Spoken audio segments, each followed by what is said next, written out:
हरे कृष्णा, राधे राधे। आज इस वीडियो में आपको श्री बांके बिहारी जी महाराज का एक बहुत ही सुंदर चमत्कार बताती हूँ। श्री कृष्ण के भक्तों ने उन्हें बहुत बार महसूस किया है, उनका अनुभव अपने जीवन में किया है। आज ऐसे ही एक बहुत सुंदर अनुभव को आपको बता रही हूँ। ये अनुभव हुआ आचार्य सूर्यकांत गोस्वामी जी महाराज को। कैसे उन्होंने प्रमाण पाया कृष्ण कृपा का, कैसे उन्हें सीख मिली कृष्ण वृंदावन के हर कण में है। अब कथा बताती हूँ। एक समय श्री सूर्यकांत गोस्वामी जी महाराज परिक्रमा मार्ग में एक दुकान पर बैठे चाय पी रहे थे। तभी वहां एक बुढ़िया अम्मा आई, उन्हें राधे राधे कह के उनके पास बैठ गई।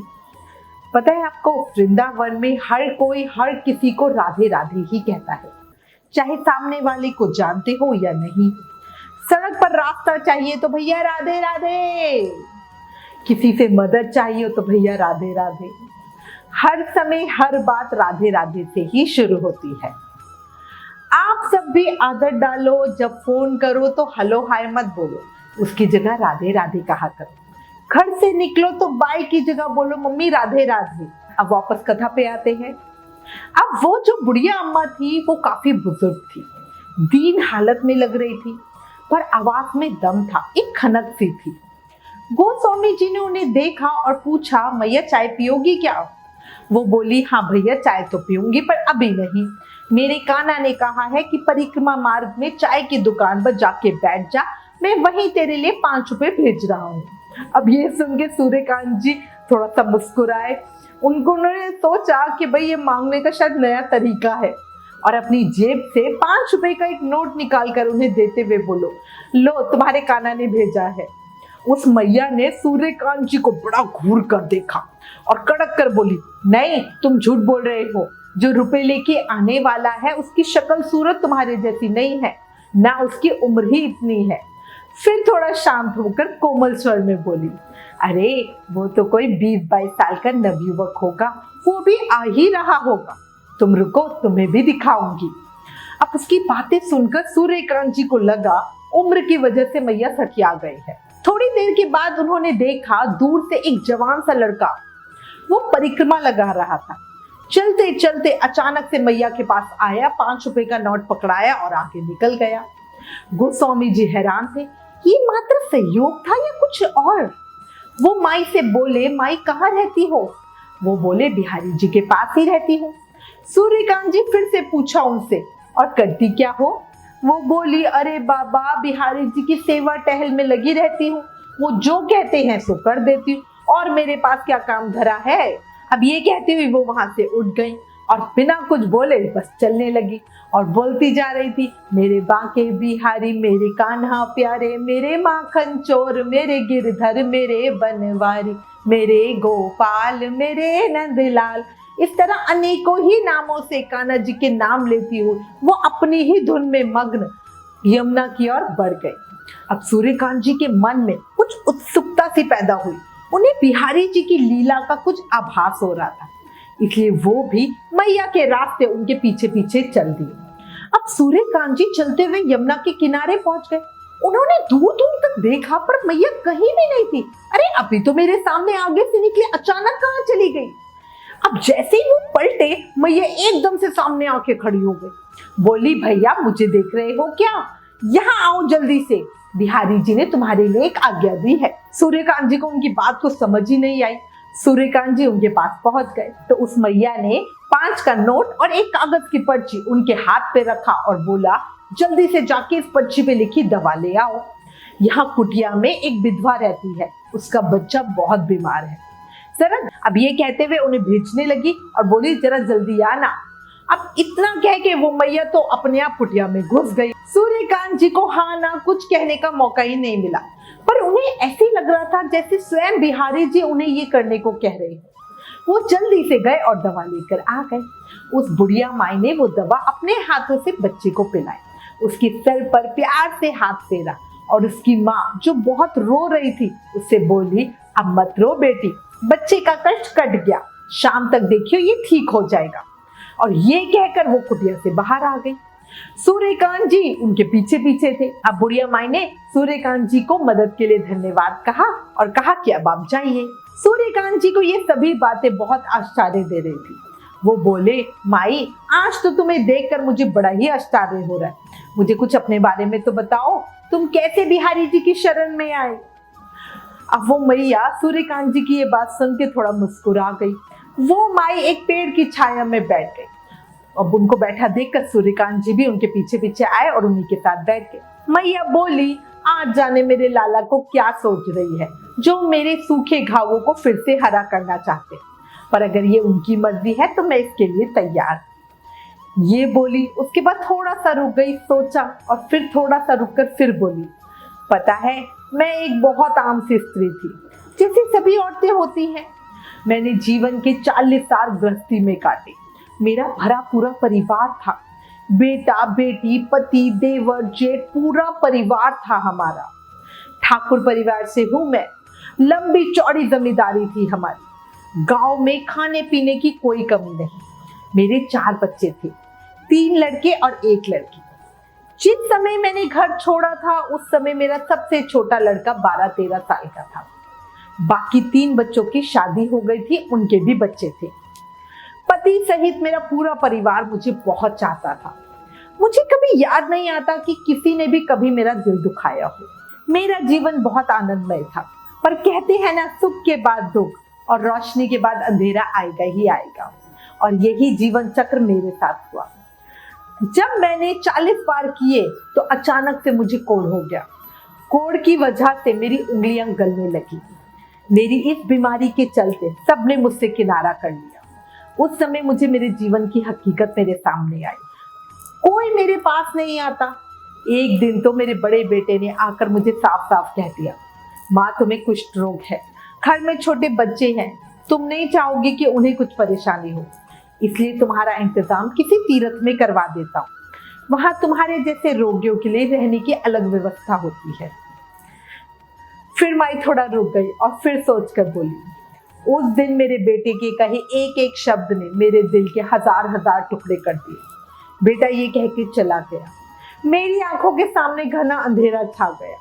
मैंने अपना पूरा जीवन घर गृहस्थी में ही लगा दिया था। कभी कहीं बाहर नहीं गई थी। कुछ पता भी नहीं था बाहर की दुनिया के बारे में। मेरा मन अंदर से बहुत टूट चुका था। मैं उस समय मरना चाहती थी, पर मौत भी तो तभी आएगी ना जब समय आएगा। उस समय इस बात का मुझे दुख था कि मैंने सारी जिंदगी यूं ही बिता दी, कभी भगवान का भजन नहीं किया। हमारे गांव में सभी लोग वृंदावन की बहुत बातें करते थे। मैंने सुना था कि वृंदावन में बिहारी जी हैं, कृष्ण कन्हैया लाल, जो हर किसी की टो लेते हैं। मैं यहाँ आना चाहती थी, पर मुझे पता नहीं था कि मैं वृंदावन पहुंचूं कैसे। मैं उसी समय रेवती के पास गई। वो जात की नाइन थी और मुझे बहुत मानती थी। मैंने उससे अपनी सारी विपदा कही तो वो बोली, उसकी पहचान का एक रिश्तेदार जो साधु बन गया है वृंदावन में रहता है। अब वो बेचारी मुझे उस साधु के पास छोड़ आई। अब मैं उसके रिश्तेदार साधु के यहाँ रहने लगी। 1-2 दिन तो साधु वहीं मेरे साथ कुटिया में रहा। फिर मेरी कोढ़ की परेशानी को देखकर वो किसी दूसरी जगह सोने लगा। वो रोज मधुकरी मांग के लाता था, उसी से अपना जीवन यापन करता था और थोड़ा सा कुछ मुझे भी दे जाता, जो मेरे जीने के लिए बहुत था। अब मैं रोज सुबह यमुना जी नहाने को जाती, दिन में मधुकरी लेती और पूरा दिन बिहारी जी रखती रहती। साधु बाबा की कुटिया में बिहारी जी महाराज का एक चित्र था। बस वही चित्र मेरे जीने का सहारा था। मैं कभी मंदिर दर्शनों के लिए नहीं गई, क्योंकि एक कोढ़िन का मंदिर जाना कुछ ठीक नहीं। मेरी वही कुटिया में बैठे बैठे बिहारी जी से प्रीत हो गई। मैं हर समय हर पल उनका नाम लेती रहती। कभी उन्हें लाड़ करती, कभी उनसे लड़ती, उन्हें उल्हाने देती, उन्हें कहती, भाई मेरी तो मजबूरी है जो मैं मंदिर आकर तुम्हारे दर्शन नहीं कर सकती, पर तुम्हारी क्या मजबूरी? क्या तुम भी मेरे रोग से डर रहे हो? बिहारी जी तुम तो सर्व समर्थ हो, क्यों नहीं समझते हो? तुम तो कभी जात धर्म रूप रंग कुछ नहीं देखते, तुम तो बस प्रेम देखते हो ना। तो क्या मेरे प्रेम में कमी है? मैं दिन रात उनसे इसी तरह बातें करती, कभी रोती, कभी उन्हें देखती रहती, कभी मुस्कुराती। जीवन बस यूं ही कट रहा था। कुछ समय के बाद उन साधु बाबा का शरीर भी शांत हो गया। अब तो मेरा एक वो आसरा भी खत्म हो गया। अब मैं सोच रही थी मेरे खाने पीने का क्या होगा, पर फिर भी मुझे मेरे कन्हैया पे विश्वास था। मेरे मन ने उनका सहारा कभी नहीं छोड़ा और उनकी कृपा देख लो अपने सामने। बाबा के शांत होने के 3 दिन बाद ही जब मैं सुबह नहाने के लिए यमुना जी पे गई तो वहां बहुत तेज उफान था। बारिश हो रही थी, बहुत भयंकर बारिश।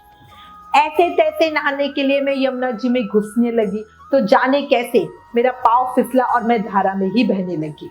मैंने उस समय को अपने जीवन का अंतिम पल समझा, अपने कान्हा जी को याद किया और आंखें बंद कर ली। पर ये क्या, जब मेरी आंखें खुली तो खुद को मैंने काली मर्दन की ठेल पर हाथी बाबा की देखरेख में लेटा पाया। मेरे हाथ पैर के कोड़ों के घाव एकदम साफ हो गए थे, कहीं कोई दर्द नहीं और ऐसा लग रहा था जैसे कभी मुझे कोड़ हुआ ही नहीं हो। मैं बिल्कुल स्वस्थ थी। और एक और बात, पता है, मेरे अवचेतन मन में पानी में डूबने के समय की एक स्वप्निल सी छाया तैर रही थी। मुझे कुछ ऐसा धुंधला धुंधला सा याद आ रहा था कि जब मैं पानी में थी उस समय मोर मुकुट पहने, वंशी हाथ में लिए एक सांवरे सलोने युवक ने मुझे सहारा दिया हो और उसी ने उठाकर मुझे किनारे पे लिटाया हो। मैंने ये सारी बातें बाबा को भी बताई और आश्चर्य की तुम्हें बात बताऊं, जब मैं ठीक होकर पहली बार बांके बिहारी जी के दर्शन करने मंदिर गई तो उसी छवि को मैंने वहां पर्दे में से झांकते देखा। बोलो बांके बिहारी लाल की जय, मोर मुकुट बंसी वाले की जय, वृंदावन बिहारी लाल की जय, हमारे श्यामा श्याम की जय। अब मैया ये बातें कहकर वहां से उठ के चल दी और अपने ही ख्वाबों में डूबी रही। सूर्यकांत जी को उस समय उचित नहीं लगा उन्हें फिर से परेशान करना। सूर्यकांत जी ने उस दिन के बाद बहुत बार मैया को खोजने की कोशिश की, पर मैया फिर उन्हें कभी नहीं दिखी। वो उनके बारे में पता करने उस कुटिया पे भी गए थे जहां वो विधवा औरत रहती थी अपने बच्चे के साथ, पर उस स्त्री ने बताया कि मेरा बच्चा तो उसी दिन शाम को ठीक हो गया था और उस दिन के बाद वो माई यहाँ कभी नहीं आई। वो कहते हैं ना, याद रखना सबको भुला देना पर कभी बिहारी जी को मत भुलाना। बिहारी जी ही हमारे सब कुछ है। पूरी तरह से अपने आप को उन्हें समर्पित कर दो। देखो, कर्मों का फल तो सबको भोगना ही पड़ता है। अभी नहीं भोगोगे तो दोबारा जन्म लेना पड़ेगा, फिर भोगना पड़ेगा। इससे अच्छा है अभी भोगो। अभी कम से कम बिहारी जी का साथ हमारे साथ है, उनकी हिम्मत से कर्म भी जल्दी भुगताए जाएंगे। याद रखो, जिन पर बिहारी जी की कृपा होती है वो अपने बुरे कर्मों के फल को ऐसे भोग लेते हैं जैसे कोई बुरा सपना देख रहे हो। भक्ति हमें धैर्य देती है, विश्वास देती है। और एक और बात, जन्म से पहले सिर्फ वो ही हमारे थे, आज भी वही हमारे हैं और कल जब हम आंखें मूंद लेंगे तब भी सिर्फ वही हमारे साथ रहेंगे। संसार तो माया जाल है, यहाँ कोई किसी का नहीं, केवल कान्हा ही हम सबके हैं। हम यहाँ पे, वो कहते हैं ना, एक प्ले करने के लिए आए हैं। अपना रोल निभाओ, अपनी जिम्मेदारियां पूरी करो और अपने बिहारी जी महाराज के पास चलो। बोला बांके बिहारी लाल की जय, मोर मुकुट बंसी वाले की जय, वृंदावन बिहारी लाल की जय, हमारे श्यामा श्याम की जय। अगर आपको ये कथा पसंद आई हो, दिल को छुई हो, शरीर में कुछ कंपन हुआ हो तो प्लीज इस वीडियो को ज्यादा से ज्यादा शेयर करें। सबका विश्वास बिहारी जी पे पक्का होना चाहिए। Please like, share and subscribe. Thank you. Hare Krishna.